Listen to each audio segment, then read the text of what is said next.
ప్రజలు కొట్టిన దెబ్బకు దిమ్మ తిరిగి బొమ్మ కనబడి సోయి తప్పి ఫామ్ హౌస్లో పడుకొని 13 నెలలకు లేచింది సారు.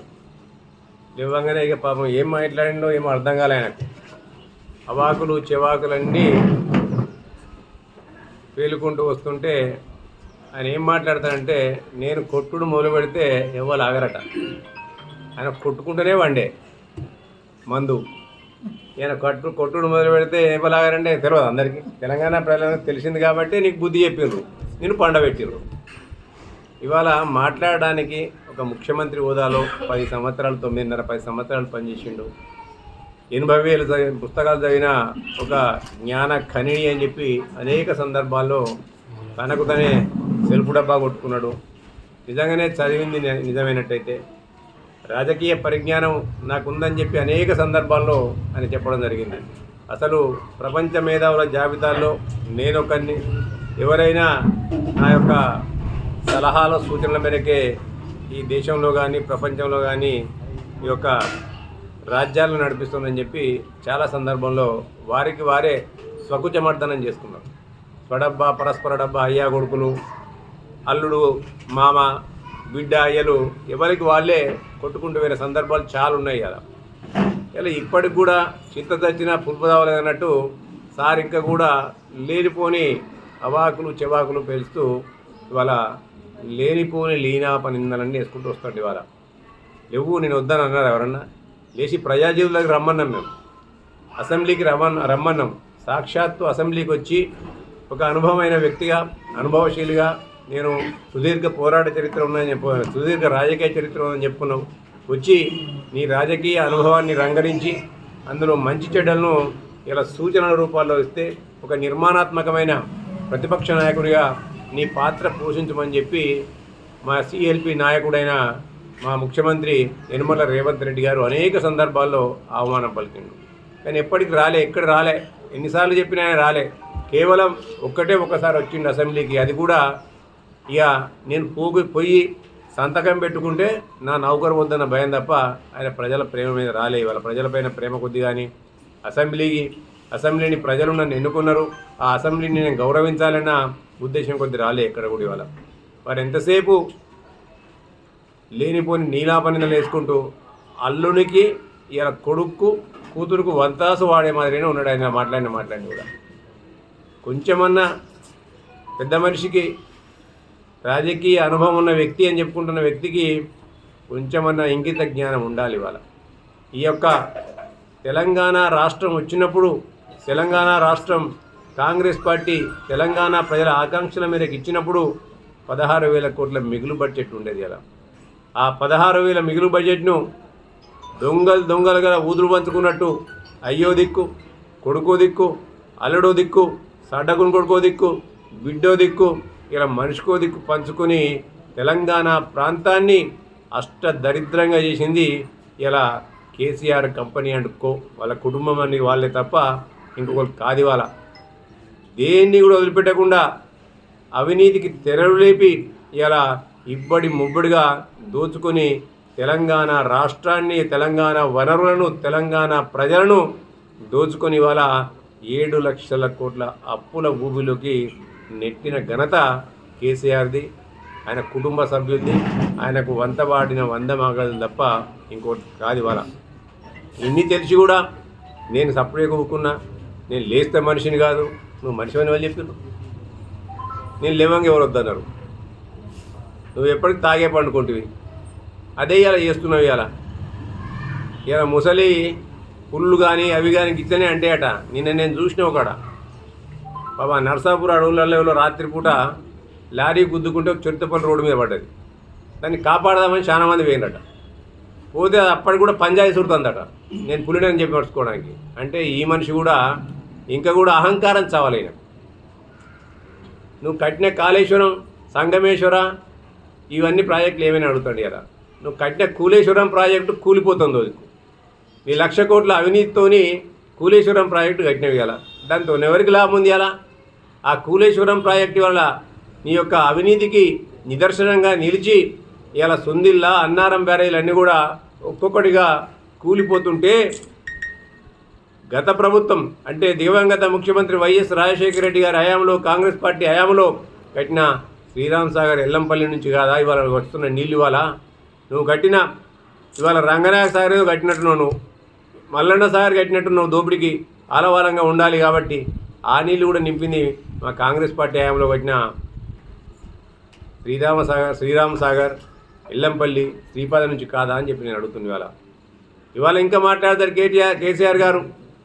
ఇవాళ వాళ్ళ పాప లేచి నిన్నమన్న వాళ్ళ పాప కేసీఆర్ గారు కూతురు లేచి బీసీ అని చెప్పి కొత్త రాగా పెట్టుకున్నారు. ఇలా నిజంగానే కేసీఆర్ గారు బుద్ధిమంతుడు అన్నట్టయితే ఇలా అధ్యక్ష పదవో ఆఖరికి వర్కింగ్ ప్రెసిడెంటో ఎల్పీ లీడరో ఏదన్నా ఒక్కటన్నా బీసీలకు ఇచ్చిన రమిరియాల ఆ రోజు సమగ్ర సర్వేని పెడితివి. సమగ్ర సర్వేని పెట్టి ఆ సమగ్ర సర్వేని ఏ ఒక్క జనానికి కూడా ఎవరికి కూడా చూపించకుండా నీ రాజకీయ అవసరాల కొరకు మాట్లాడుకున్నారు కదా. బీసీ కులాలను మేము చేపడితే ఆ బీసీ కులాలలో నీ కుటుంబ సభ్యులు ఎవరు పాల్గొలే. ఎందుకంటే బీసీలకు రాజ్యాధికారం వస్తే బీసీలు ఎలా వాళ్ళు మేల్కొంటే మీ యొక్క పిట్టకథలు కట్టుకథలు ఎవరు వినరని చెప్పి వాళ్ళు రాజ్యాధికారం కూడా పోరాడతారని చెప్పి ఇవాళ నీ యొక్క కుల్చిత స్వభావం కొద్దీ ఎవరు కూడా పాల్గొల. కేవలం ఇలా బీసీ రాగం ఎత్తుమని పంపించిన నీ కూతురు కవిత తప్ప. ఇవాళ మళ్ళీ నీ బిడ్డను పంపిస్తూ అప్పుడు ఢిల్లీలో కల్లమ్మని టీఆర్ జైలుకు పోయొచ్చే అది వచ్చి రాగానే నీ కొడుకేమో ఈ కార్ రేసులలో ఉండే మీరందరూ కూడా ఫోన్ ట్యాపింగ్లలో ఉంటుంది, కాళేశ్వరం అవినీతిలో ఉంటుంది, ఎలక్ట్రిసిటీ పర్చేజింగ్ కుంభకోణంలో ఉంటుంది. ఇవన్నీ కూడా ఒక్కొక్కటి నడుస్తున్నాయి. మళ్ళీ నిన్న మొన్న కొత్తగా కేసీఆర్ది ఆయన కుటుంబ సభ్యులది ఆయనకు వంతబాడిన 100 మగలు తప్ప ఇంకోటి కాదు. ఇవాళ ఇన్ని తెలిసి కూడా నేను సపరేట్గా ఊరుకున్నా, నేను లేస్తే మనిషిని కాదు, నువ్వు మనిషి అని వాళ్ళు చెప్తున్నావు. నేను లేవంగా ఎవరు వద్దన్నారు, నువ్వు ఎప్పటికి తాగే పండుకుంటువి, అదే ఇలా చేస్తున్నావు. ఇలా ముసలి పుల్లు కానీ అవి కానీ గిట్లనే అంటే అట. నిన్న నేను చూసిన ఒకడ బాబా నర్సాపూర్ అడవులలో రాత్రిపూట లారీ గుద్దుకుంటే ఒక చిరుతపల్లి రోడ్డు మీద పడ్డది. దాన్ని కాపాడదామని చాలా మంది పోయినట. పోతే అది అప్పటికి కూడా పంజాయి సుడుతుందట నేను పులినని చెప్పి పడుచుకోవడానికి. అంటే ఈ మనిషి కూడా ఇంకా కూడా అహంకారం చావాలి. నువ్వు కట్టిన కాళేశ్వరం సంగమేశ్వర ఇవన్నీ ప్రాజెక్టులు ఏమైనా అడుగుతాడు కదా. నువ్వు కట్టిన కూలేశ్వరం ప్రాజెక్టు కూలిపోతుందో నీ 1,00,000 కోట్ల అవినీతితోని కూలేశ్వరం ప్రాజెక్టు కట్టినవి కదా. దాంతో ఎవరికి లాభం ఉంది అలా? ఆ కూలేశ్వరం ప్రాజెక్టు వల్ల నీ యొక్క అవినీతికి నిదర్శనంగా నిలిచి ఇలా సుందిల్లా అన్నారం బ్యారేజీలు అన్నీ కూడా ఒక్కొక్కటిగా కూలిపోతుంటే గత ప్రభుత్వం అంటే దివంగత ముఖ్యమంత్రి వైఎస్ రాజశేఖర రెడ్డి గారి హయాంలో కాంగ్రెస్ పార్టీ హయాంలో కట్టిన శ్రీరామ్ సాగర్ ఎల్లంపల్లి నుంచి కాదా ఇవాళ వస్తున్న నీళ్ళు ఇవాళ నువ్వు కట్టిన ఇవాళ రంగనాయక సాగర్ ఏదో కట్టినట్టున్నావు, నువ్వు మల్లన్న సాగర్ కట్టినట్టున్నావు, దోపిడికి ఆలవాలంగా ఉండాలి కాబట్టి ఆ నీళ్ళు కూడా నింపింది మా కాంగ్రెస్ పార్టీ హయాంలో కట్టిన శ్రీరామ్ సాగర్ ఎల్లంపల్లి శ్రీపాద నుంచి కాదా అని చెప్పి నేను అడుగుతుంది. ఇవాళ ఇంకా మాట్లాడతారు కేసీఆర్ గారు. ఇవాళ వాళ్ళ పాప లేచి నిన్నమన్న వాళ్ళ పాప కేసీఆర్ గారు కూతురు లేచి బీసీ అని చెప్పి కొత్త రాగా పెట్టుకున్నారు. ఇలా నిజంగానే కేసీఆర్ గారు బుద్ధిమంతుడు అన్నట్టయితే ఇలా అధ్యక్ష పదవో ఆఖరికి వర్కింగ్ ప్రెసిడెంటో ఎల్పీ లీడరో ఏదన్నా ఒక్కటన్నా బీసీలకు ఇచ్చిన రమిరియాల ఆ రోజు సమగ్ర సర్వేని పెడితివి. సమగ్ర సర్వేని పెట్టి ఆ సమగ్ర సర్వేని ఏ ఒక్క జనానికి కూడా ఎవరికి కూడా చూపించకుండా నీ రాజకీయ అవసరాల కొరకు మాట్లాడుకున్నారు కదా. బీసీ కులాలను మేము చేపడితే ఆ బీసీ కులాలలో నీ కుటుంబ సభ్యులు ఎవరు పాల్గొలే. ఎందుకంటే బీసీలకు రాజ్యాధికారం వస్తే బీసీలు ఎలా వాళ్ళు మేల్కొంటే మీ యొక్క పిట్టకథలు కట్టుకథలు ఎవరు వినరని చెప్పి వాళ్ళు రాజ్యాధికారం కూడా పోరాడతారని చెప్పి ఇవాళ నీ యొక్క కుల్చిత స్వభావం కొద్దీ ఎవరు కూడా పాల్గొల. కేవలం ఇలా బీసీ రాగం ఎత్తుమని పంపించిన నీ కూతురు కవిత తప్ప. ఇవాళ మళ్ళీ నీ బిడ్డను పంపిస్తూ అప్పుడు ఢిల్లీలో కల్లమ్మని టీఆర్ జైలుకు పోయొచ్చే అది వచ్చి రాగానే నీ కొడుకేమో ఈ కార్ రేసులలో ఉండే మీరందరూ కూడా ఫోన్ ట్యాపింగ్లలో ఉంటుంది, కాళేశ్వరం అవినీతిలో ఉంటుంది, ఎలక్ట్రిసిటీ పర్చేజింగ్ కుంభకోణంలో ఉంటుంది. ఇవన్నీ కూడా ఒక్కొక్కటి నడుస్తున్నాయి. మళ్ళీ నిన్న మొన్న కొత్తగా కవిత గారి భాగవతం మళ్ళీ ఇవాళ కేరళ కూడా ఉంది. కేరళ లిక్కర్ స్కామ్లలో ఉందని చెప్పి పేపర్లు రాస్తున్నాయి నిన్న మొన్న. అది తెర మీదకి రాగానే సార్కి మేల్కొచ్చింది, ఇక మళ్ళీ బిడ్డను కాపాడుకోవాలని చెప్పి సార్కు మేల్కొచ్చి ఇలా కొత్త రాగం పరిగెత్తింది. ఇలా అయ్యా కేసీఆర్ గారు, నిజంగానే ఈ ప్రజల పట్ల నీకు ప్రేమ ఉన్నట్టయితే, తెలంగాణ ప్రజల పట్ల ప్రేమ ఉన్నట్టయితే 10 సంవత్సరాల విధ్వంసం ఏదైతే నువ్వు చేసినావో అవినీతి అక్రమాలకు నిదర్శనం ఉంది అక్కడ. నీ అవినీతి అక్రమానికి నిదర్శనం, సాక్షాత్తు నిదర్శనం అక్కడ అవుపడుతుంది. ఇవాళ ఇన్ని సంవత్సరాలు ఈ దేశాన్ని రాష్ట్రాన్ని పరిపాలించిన కాంగ్రెస్ పార్టీ ఖాతాల్లో డబ్బులు ఉన్నాయి. కానీ నీ 9.5 సంవత్సరాల పరిపాలనలో నీ బ్యాంకు బ్యాలెన్సు, ఇలా నీ పార్టీ బ్యాంక్ బ్యాలెన్సు 1,160 కోట్లేమో చూపించింది ఇవాళ.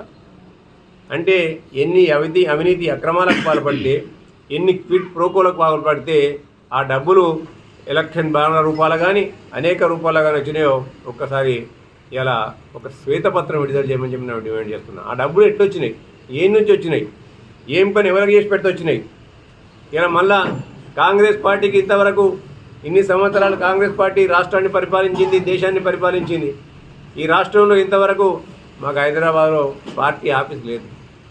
మేము నడిపిస్తున్న గాంధీ భవన్ ఇప్పటికి ఇంకా లీజు మీద తీసుకున్నది. ఇంకా మేము నీవేమో హైదరాబాద్లోనే కాదు ప్రతి జిల్లాల్లో కూడా ఇవాళ తెలంగాణ భవన్ల పేరిట నువ్వు అన్నీ కూడా భవనాలు నిర్మించుకొని ఇవాళ నీ అహంకారపూరితమైన ఒక నియంత్రితపూరితమైన అవినీతి పరిపాలనకు తెరలేపడానికి గుడారాలను ఏర్పరచుకున్నట్టు అవపడుతుంది ఇవాళ. అవన్నీ కూడా అక్కడ నుంచి ఏదైనా పార్టీ ఆఫీస్కి ఎకరం తీసుకుంటేవి, ప్రజలకేమో ఇల్లు కట్టడానికి, డబుల్ బెడ్రూమ్ ఇల్లు కట్టడానికి స్థలాలు దొరకలే. సిరిసిల్లల పాపం ఇక్కడ గత ప్రభుత్వాలు కాంగ్రెస్ పార్టీ హయాంలో దళితులకు ఇళ్ళు ఇస్తే ఆ ఇళ్ల స్థలాన్ని తీసుకొని వాళ్ళకి ఇవ్వకుండా చేసినావు. అదే ఎకరం భూమిలో ఆ డబుల్ బెడ్రూమ్ ఇల్లు కడితే నీ తెలంగాణ భవన్ ప్లేసులో ఆ దళితుల భూమిలో దళితులకు దక్కేది కదా. ఆ సోయి లేదు మీకు. ఎక్కడైనా ఎంతసేపు నీ కడుపు నిండితే దరిద్రం బాయన్న సందంగా ఇలా ఈ రాష్ట్రాన్ని 10 సంవత్సరాలు పరిపాలించి అవినీతి అక్రమాలతో, నియంతృత్వ నిరంకుశ పోకడలతో ఈ రాష్ట్రాన్ని పరిపాలించి దోపిడీకి తెరలేపి అప్పులపాలు చేసి 7 లక్షల కోట్ల అప్పులపాలు వేసి వాళ్ళ కేసీఆర్ గారు నంగనాచి మాటలు మాట్లాడతాండి. వాళ్ళు కానీ లేస్తాడట, లేచి తాగడట, కొట్టుడు మొదలు పెడితే ఇక ఇంత పెద్ద ఆయన నువ్వు కొట్టుడు మొదలు పెడితే నేను కొట్టుడు మొదలు పెట్టినామని చెప్పి ప్రజలందరూ ఓడితో నిన్ను కట్టి ఇలా పండబెట్టిన. ఇవాళ ఆ దెబ్బకి ఇంకా కోరుకోనే పోతే ఇవాళ మళ్ళీ వచ్చి అనవసరంగా ఎందుకు మాట్లాడేవన్నీ. ఒక పెద్ద మనిషిగా కేసీఆర్ గారు, ఎందుకంటే సుదీర్ఘమైన రాజకీయ అనుభవం ఉన్న వ్యక్తి, ఎవరు ఏమన్నా కాదన్నా సుదీర్ఘమైన రాజకీయ అనుభవం ఉన్న వ్యక్తి, ఒక నిర్మాణాత్మకమైన ప్రతిపక్ష పాత్ర పోషించాలి. ఏదో దంపుడు ఉపన్యాసాలు ఆడికి వచ్చిన వాళ్ళ దగ్గరికి ఇలా పిట్ట కథలు, కట్టు కథలు, ఇలా పిట్టల దొర కథలు చెప్పుడు పద్ధతి కాదు. ఇవాళ ఏదో నీ యొక్క ఉనికిని కాపాడుకోవడం కొరకు ఇలాంటి పిచ్చి ప్రేరేపణలు చేస్తే తెలంగాణ ప్రజలందరూ కూడా గమనిస్తుండ్రు. నీ కొట్టుడేందో తెలుసు, నీ అవినీతి ఏందో తెలుసు. ఇవన్నీ తెలంగాణ ప్రజలకు తెలిసింది కాబట్టే ఇవాళ నీకు తగిన స్థానాన్ని చూపించి మూలకు పండబెట్టినరు. ఇప్పటికైనా దాని నుంచి గుణపాఠం నేర్చుకొని ఒక నిర్మాణాత్మకమైన ప్రతిపక్ష పాత్ర పోషించాలని చెప్పి నేను వారికి విజ్ఞప్తి చేస్తున్నాను.